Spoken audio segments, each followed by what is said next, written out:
Saludos, buenas. Ayer fue la segunda clase de filosofía en el grupo de filosofía que me acabo de inscribir y ayer se habló de cosas interesantes que voy a abarcar en este video. Se habló de una frase que dijo Tales de Mileto que dice, lo más difícil en esta vida es conocerse a sí mismo. Gran frase que estuvo abarcando el filósofo Mateus. En esa frase es contundente. Lo más difícil es conocerse a uno mismo. Una frase que ha prevalecido en el tiempo, porque la gente nunca se detiene a razonar sobre realmente quién es, lo que quiere y qué de veras quiere hacer. Siempre estamos moldeados por adjuntos externos, digo, agentes externos, para hacer lo que todo el mundo está haciendo y realizando. Entonces, internamente nosotros nunca nos hemos preguntado de veramente quiénes somos y qué hacemos y por qué hacemos las cosas. Esta es una frase tal de Mileto para reflexionar, la que se estuvo reflexionando en la clase del miércoles. Porque nosotros pasamos por muchos trayectos. Cuando somos niños somos una persona. Cuando somos jóvenes somos otra persona. Cuando somos adultos somos otra persona y vamos cambiando y cambiando. Pero muchas veces esos cambios son sociales, en argumentación a factores externos, no cambios que nosotros hemos querido hacer conscientemente y razonablemente, de forma racional. Son cambios sociales que se producen de la sociedad hacia nosotros, no de nosotros hacia la sociedad. Es una gran diferencia, por eso nunca nos llegamos a conocer a nosotros mismos. Que lo más difícil, como dice Tras de Mileto, es llegarse a conocer a uno mismo. Y otra frase que compartieron que va en correlación a esta frase es una que dice Nietzsche. Si nunca te conoces a ti mismo, vivirás con un extraño. Muy acertada, la verdad. Si nunca te conoces a ti mismo, vivirás con un extraño. Vas a ver que haces cosas y dices cosas que son en consecuencia a que otros dicen cosas y nunca actúas de veras en tu razonamiento o tu pensar. O después que haces algo, es que lo piensas y te detienes a pensar. Pero como nunca te has conocido a ti mismo, nunca razonas de acuerdo a lo que tú de veras crees, sino reaccionas a lo que otros creen, de acuerdo a otros pensamientos que son amenos a ti, pero que no son tus pensamientos. Pero después que suceden las cosas, es que uno le da mente y lo piensa, cónchale, pero no debería hacer esto, no debe hacer aquello. Pero es que más o menos ahí tú estás razonando acerca de ti mismo, no de acerca de factores externos que son los que nos mordean. Aquí, por ejemplo, en Latinoamérica. Muy frase y el profesor nos mandó a reflexionar sobre ella, que no reflexionamos, simplemente estamos atados a factores sociales externos y así nos comportamos. También él compartió una imagen de la civilización. Ya son los diferentes seres humanos que han existido. Existen más, pero él compartió esto, que son los más importantes. Tienen diferentes trayectos. Aquí cuando empezaron, aquí cuando desaparecieron. Cada cráneo que se ven aquí es un ser humano. El Australopithecus es un ser humano. El Homo habilis es un ser humano. El Homo ergaster es un ser humano. El Homo erectus es un ser humano. El Homo neanderthalis es un ser humano y el Homo sapiens es un ser humano. Esos son diferentes seres humanos. Y el Homo nadelis es otro ser humano que se descubrió recientemente. Todos los seres humanos se desaparecieron y el ser humano que quedó en pie fue el Homo sapiens. Pero nosotros aparentemente nos combinamos con el neanderthalis. Nos combinamos porque si nos hacen pruebas de sangre, pruebas de genética, tenemos genes de los neandertales. Neandertales, tenemos genética. Aunque los neandertales también desaparecieron. Y se cree que el Homo erectus desapareció en una confrontación entre el Homo sapiens, o sea, nosotros, y entre ellos. O sea, lo que pasa es se cree que ellos desaparecieron porque el Homo erectus no era tan racional como nosotros. O sea, no veía las cosas tan racionalmente como nosotros lo hacemos, en un modo contemplativo, en un modo abstracto. Entonces nosotros sí lo veíamos así, nosotros podíamos ver el cuadrante completo, o sea, el Homo sapiens. Nosotros que somos Homo sapiens podemos ver el cuadrante completo. Entonces, de acuerdo a las investigaciones que se han hecho científicas, se han encontrado muchos retos acumulados de Homo erectus, muchísimos muertos, 50, 100, en fosas comunes, toditos muertos. Y entonces se cree que nosotros los matamos a todos en batalla. Pero también tenemos rasgos de neandertales que también desaparecieron y parece como que nos combinamos con ellos y el resto fue desapareciendo. Nosotros fue lo que quedamos en pie por ser la especie de ser humano con el mejor raciocinio de todos. No por algo nosotros descubrimos el fuego y empezamos a materializar cosas con el fuego. Él dejó esto para que nosotros tuviéramos una idea de la evolución que hemos tenido como raza, como cultura.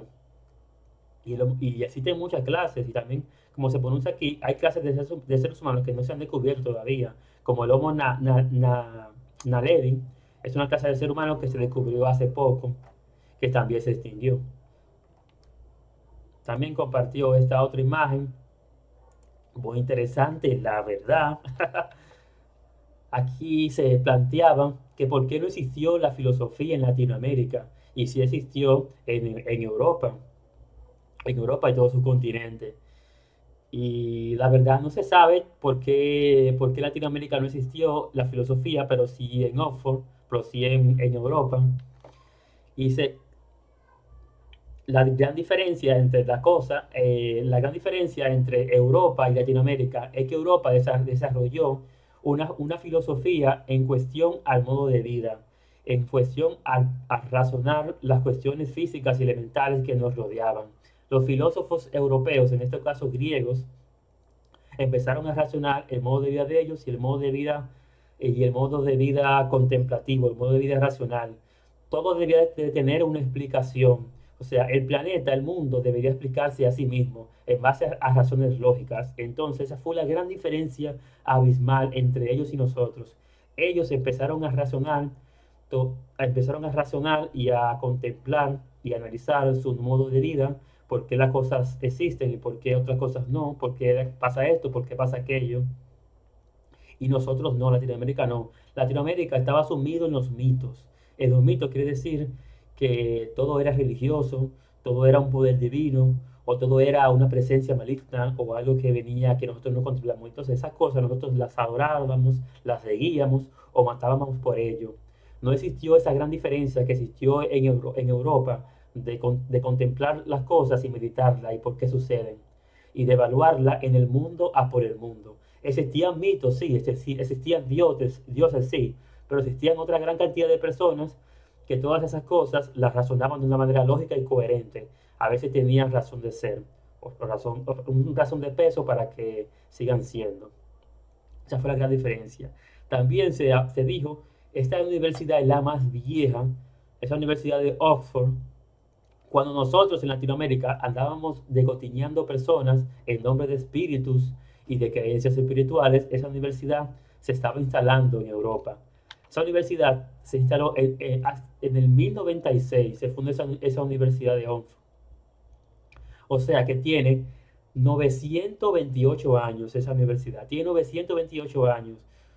En el 1096, cuando nosotros estamos degollando personas y descuartizando por espíritus y mitos de creencias espirituales que nosotros no podemos explicar ni argumentar, simplemente creíamos porque sí, en Europa estaban construyendo una universidad del saber, donde aprendían filosofía, matemática, ingeniería y estadística. Ya tú puedes saber lo gran avanzado que estamos nosotros y no es gran cosa pretender que cuando llegaron aquí y descubrieron esto, nos vendieron oro por espejo. Y por eso ellos pensaban que nosotros no éramos seres humanos y nos esclavizaron, porque ellos creían, ellos si encontraban otra raza de seres humanos, debían estar por lo menos adelantados igual que ellos, porque ellos también descubrieron tantas cosas y nosotros éramos Homo sapiens igual que ellos. No éramos diferentes a ellos, tenemos la capacidad de ser inteligentes igual que ellos, pero nosotros nos quedamos varados en los mitos, en las creencias falsas, y ellos se adelantaron científicamente en base. En base a lo que yo he investigado acerca de esto, es que ellos tuvieron una ventaja climática. De acuerdo a lo que investigué, nosotros tenemos un nervio vago. El nervio vago, dependiendo de la temperatura, se estresa o no se estresa. Si tú vives en climas fríos, en climas templados, en climas relajados, eso crea la sociabilidad y la sociabilidad crea en sí una amistad con otros. Entonces, si el nervio vago se encuentra tranquilo, afable, porque el clima es agradable y aparte tú puedes encontrar tus alimentos y eso, crea un sistema de tranquilidad y te vuelve social. A diferencia de Latinoamérica, que es un clima de calor, un clima a veces insoportable, por el calor que hace. Entonces ese calor hace que el nervio vago se estrese y muchos de los que vivían en Latinoamérica vivían estresados, vivían en base al estrés y vivían con un nervio vago estresado que lo llevaba al ventral, lo llevaba al simpático. Entonces cuando el nervio vago se pone en simpático quiere decir que tú estás retraído, o quiere pelear o quiere luchar, a diferencia de los europeos, que cuando están en ventral se vuelven sociales y se ayudan entre sí y colaboran. Entonces, cuando el clima es variado, es medio caluroso, hace frío, entre ellos se ayudan y se vuelven sociales y pudieron avanzar grandemente. Esas son dos teorías que yo he buscado, investigado en los libros que yo me he leído de neurobiología, que han dicho que esas son las cosas contundentes del cambio de mentalidad que han tenido los europeos, a diferencia de los latinoamericanos. A pesar de que somos la misma raza, somos Homo sapiens, todas las demás razas de seres humanos se extinguieron.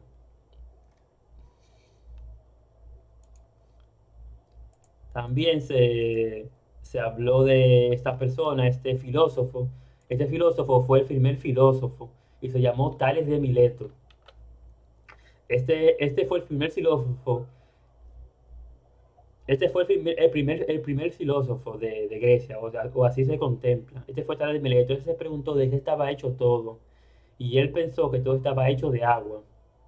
Claro, y en base a razones lógicas, porque si tú te cortas, tú botas sangre, eso es una especie de agua. Si tú excavas un hoyo, un pozo, tú vas a encontrar agua. Si tú coges un árbol y lo talas, este tira una especie de líquido que parece agua. Entonces todo parece contemplar que todo está hecho de agua. Este fue uno de los primeros filósofos, de los primeros pensadores en Grecia, ya en Europa, que empezó a pensarse de qué estaba hecho todo, de dónde veníamos. Y él pensó que era del agua. Y tiene mucha razón, todo está hecho de agua. Pero debemos pensar que eran las primeras investigaciones en base a la razón lógica de pensar razonalmente, a diferencia de Latinoamérica, que no se preguntaban nada de eso. Todo era por ideologías o mitos o creencias ancestrales o un mal sueño. Yo soñé en esto, soñé con aquello, y eso era ya un presagio de algo, a diferencia de los europeos que ya pensaban lógicamente. Cónchale, si pasó esto, fue por aquello. Y si fue por aquello, es por esto. Si esto es por esto, entonces por aquello. Y si 2 más 2 son 4, entonces es por eso. Y así pensaban ellos. Es un gran avance a diferencia de Latinoamérica. Entonces este fue el primer filósofo, a diferencia de muchos creen que fue Aristóteles o Sócrates o Platón. No, el primer filósofo fue Tales de Mileto, que se preguntó en su día de qué estaba hecho todo. Y él, en base al razonamiento lógico, dijo que todo estaba hecho de agua o de un líquido, o un líquido, que sea agua. También se habló del razonamiento deductivo que utilizaban estas personas. Este es un razonamiento deductivo que es de los griegos, de actúo, pienso y siento. Es un razonamiento deductivo que es simplemente una conclusión lógica. De un razonamiento, por ejemplo, si pasa A, entonces B. Eso es un gran avance de parte de los europeos también, de parte de los griegos. Si pasa A, entonces B. Pero si no pasa, entonces no A. Digamos que un ejemplo, si fulano si Pedro sale de casa, entonces la casa queda vacía. Ese es un fragmento lógico que nació allá en Grecia. Si Pedro sale de casa, entonces la casa queda vacía. Entonces, eso no quiere decir que sea verdad o sea falsa. Tienen que seguir argumentando. Y así se argumenta y argumenta. Por ejemplo, si sale Pedro de la casa, no quiere decir que esté vacía. Porque pueden haber familiares, puede haber un perro, puede haber más familiares en la casa. Entonces, si sale Pedro de la casa, no quiere decir que esté vacía. Puede haber un familiar. Entonces, si sale el familiar de la casa junto con Pedro, ¿quiere decir que esté vacía? No, no quiere decir que esté vacía. Puede haber un animal o puede haber un hermano o una hermana. Entonces, si sale la hermana y sale el hermano y sale Pedro y sale la familia de la casa, quiere decir que la casa está vacía. Entonces, sí, la casa está vacía y es verdadera. Pero recordemos que la primera premisa fue, si sale Pedro de la casa, entonces la casa está vacía. Entonces, de acuerdo a ese razonamiento lógico que se inventó allá en Grecia, se fueron argumentando razonamientos más complejos para llegar a verdades. Y de ahí que nació Platón, Aristóteles, con con sus razonamientos deductivos. Platón, Aristóteles descubriendo las virtudes de las personas, orientado a lo terrenal, a lo humano. Todo se explica por razonamiento deductivo, todo se explica por medio del mundo, el mundo se explica por medio de sus razones físicas. Como te dije, Sócrates cuando apareció lo cambió todo en la filosofía. También él inventó la filosofía moral. Sócrates lo cambió todo porque él inventó una filosofía que era en base moral. ¿Por qué hacemos lo que hacemos? Y de si debemos hacer esto. Entonces de ahí nacieron las virtudes que tenemos. Yo soy virtuoso porque hago esto, soy virtuoso porque hago aquello, soy virtuoso porque hago esto. Entonces las virtudes nos añaden factores de buen comportamiento, de buen estatus.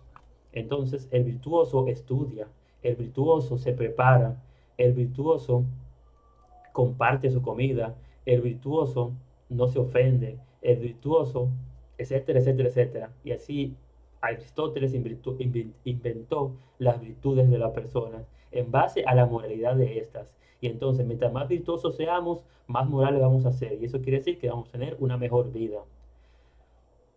Y Aristóteles se fue por ese camino y eso cambió toda la vida, eso se fue regando en todo el continente.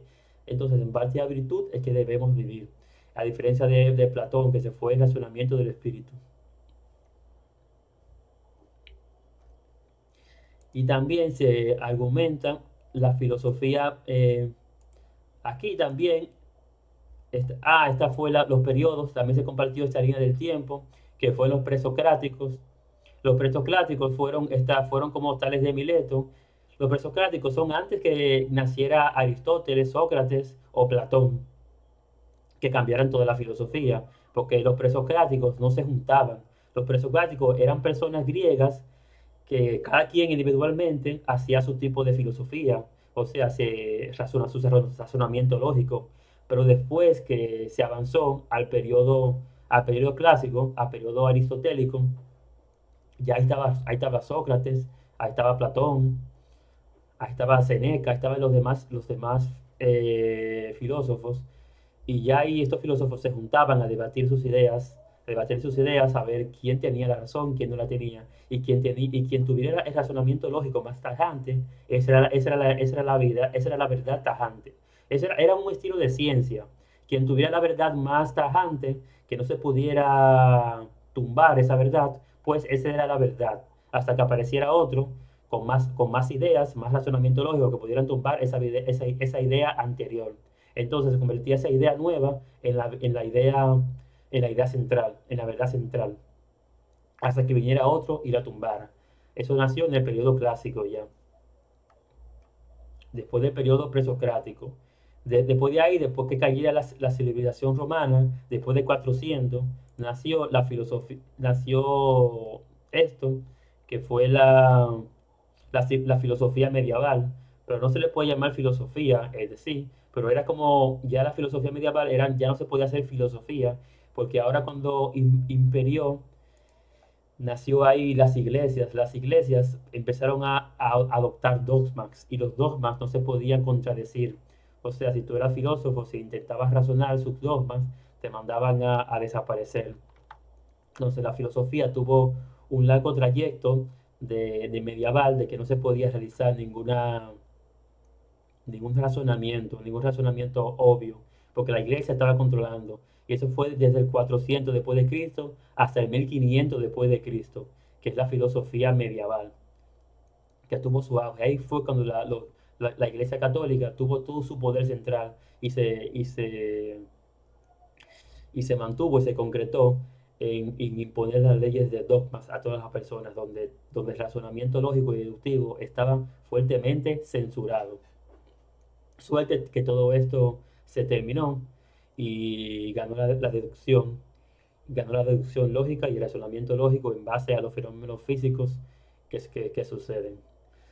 Entonces, esto fue lo que se habló en la clase. Claro, la clase dura casi 2 horas, 2 horas de clase y 2 horas de conversaciones con preguntas y respuestas.